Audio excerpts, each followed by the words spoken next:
play against other Georgia schools or City of Atlanta schools that have a single A size. We're a small school, and so generally we're playing, as a high school we have 100 students, and generally we're playing basketball and soccer against schools that have 500, 750 students. So, and we do well. We do well. We actually have had a couple of players that came very close to making pro ball, and they went on to college. One of our athletes went straight into Georgia Tech and became a basketball star there. And we had another athlete that went out to Stanford and became one of the top swimmers there, while Tiger was playing golf.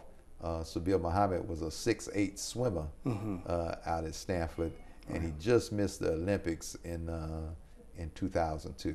Okay. 2000. All right, Imam. Well, I appreciate you sitting with us and spending some time with us, not only telling us about your community, but telling us a bit about the history of Islam among the African American community. But before we conclude here, I'm asking all of the people who share with us, just from your time as being Muslim here in America and being there from the transition to what Islam is now in the community, I want to ask you, what is your opinion for what the future outlook for Islam in America looks like? Oh, I think it looks quite well. I'm pleased with the outlook. You know, the challenge for African Americans is to find rest or comprehension with our experience, being enslaved, being hated, being described as being less than human, and coming through all of that. Many of us as African Americans can go back just a generation or two, and we have some family member that was lynched, and so for us to be able to see how to take those experiences and translate them into something aspirational, something that incites compassion for making America better, it is a marvelous thing, in my opinion. And that's what Islam does. Islam says, no, God did not want you to be a slave, but God allowed people to enslave you, and that is not going to go unrewarded. And so where's the reward? It's not going to be necessarily in money or in status. The reward is that we are clear about our foundation and our tradition and our heritage is not based on grandparents or great-grandparents, based on God, the faith, the belief that God is God. So I don't have to, even though I appreciate knowing my African heritage, I can skip around that and above that and understand that I'm connected directly with the same spirit and the same life that was in Adam, the same spirit and the same life that was in Abraham, Christ, Muhammad, and that's the spirit that nothing deserves worship except God.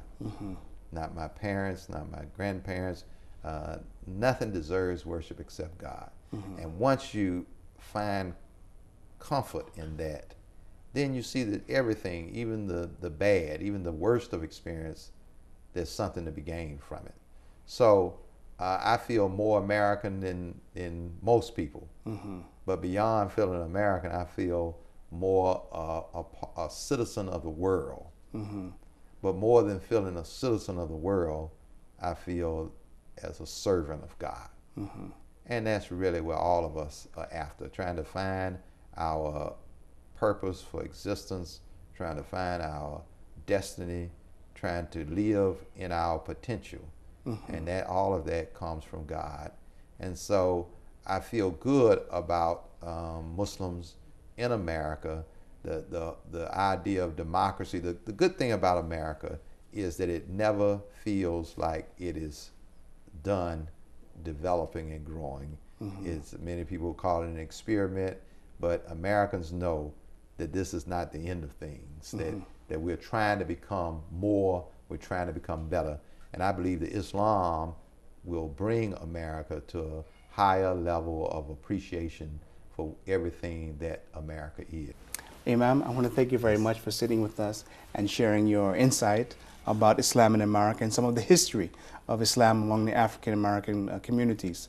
And I hope that our viewers were able to get a better understanding of what life is like and how Islam is progressing here in the United States of America. I hope we've been able to separate the fact from the fiction, the truth from the falsehood, and the myths from the reality, and leave you with a positive understanding about Islam and Muslims. And I invite you to join us as we continue to travel throughout the world of Islam, keeping it real by telling the stories which must be told. And I ask you all to remember the very important rule: don't judge Islam by the people, but judge the people by Islam. Assalamu alaikum wa rahmatullahi wa barakatuh. لا إله إلا الله محمد رسول الله لا إله إلا الله محمد رسول الله لا إله إلا الله